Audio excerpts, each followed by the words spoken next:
সূরা নূহ। বিসমিল্লাহির রহমানির রহিম। আমি নূহকে তার জাতির কাছে পাঠিয়েছিলাম। তাকে আমি বলেছিলাম, হে নূহ, তোমার জাতির উপর এক ভয়াবহ আযাব আসার আগেই তুমি তাদের সে সম্পর্কে সাবধান করে দাও। আমার আদেশ পেয়ে সে তার জাতিকে বলল, হে আমার সম্প্রদায়ের লোকেরা, আমি তোমাদের জন্য একজন সুস্পষ্ট সতর্ককারী ব্যক্তি মাত্র। আমি তোমাদের বলছি, তোমরা সবাই আল্লাহর আনুগত্য করো, সর্বাবস্থায় তাকেই ভয় করো, তোমরা আমার কথা মেনে চলো। এতে করে আল্লাহ তাআলা তোমাদের আগের গুনাহখাতা মাফ করে দেবেন এবং এই দুনিয়ায় তিনি তোমাদের এক সুনির্দিষ্ট সময় পর্যন্ত সুযোগ দেবেন। হ্যাঁ, আল্লাহ সেই নির্দিষ্ট সময়ে যখন এসে যাবে তখন তা কেউই পিছিয়ে দিতে পারবে না। কত ভালো হতো যদি তোমরা বুঝতে পারতে।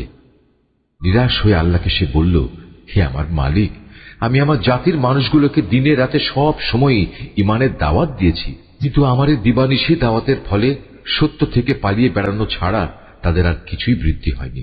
যতবার আমি তাদের তোমার পথে ডেকেছি যেন তুমি তাদের অতীত কৃতকর্ম ক্ষমা করে দাও, তারা ততবারই কানে আঙুল ঢুকিয়ে দিয়েছে এবং নিজেদের অজ্ঞতার আবরণ দিয়ে নিজেদের মুখমণ্ডল ঢেকে দিয়েছে।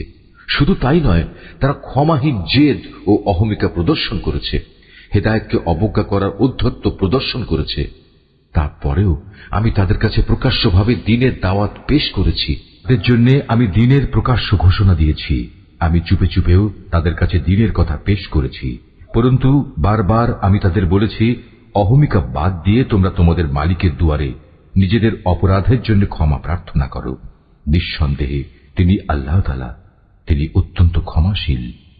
তদুপরি আল্লাহ তাআলা তোমাদের উপর আকাশ থেকে অঝোর বৃষ্টিধারা বর্ষণ করবেন এবং পর্যাপ্ত পরিমাণ ধন সম্পদ ও সন্তান সন্ততি দিয়ে তিনি তোমাদের সাহায্য করবেন।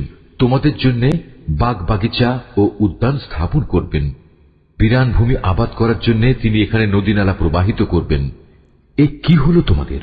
তোমরা কি আল্লাহ তাআলার কাছ থেকে মান মর্যাদা পাওয়ার আশা পোষণ করো না? অথচ তিনি ক্ষুদ্র একটি শুক্র কীট থেকে বিভিন্ন পর্যায়ে তোমাদের মানুষ হিসেবে সৃষ্টি করেছেন। তোমরা কি দেখতে পাও না কিভাবে আল্লাহ তাআলা ৭ আসমান বানিয়ে স্তরে স্তরে সাজিয়ে রেখেছেন?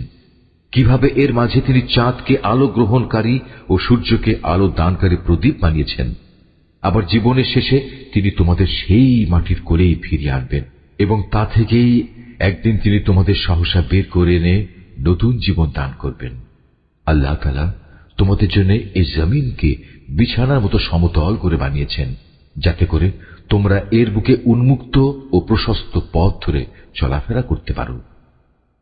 নূহ বলল, হে আমার মালিক, আমার জাতির লোকেরা আমার কথা অমান্য করেছে। আমার বদলে তারা এমন কিছু লোকের অনুসরণ করেছে যাদের ধন সম্পদ ও সন্তান সন্ততি কেবল তাদের বিনাশই বৃদ্ধি করেছে।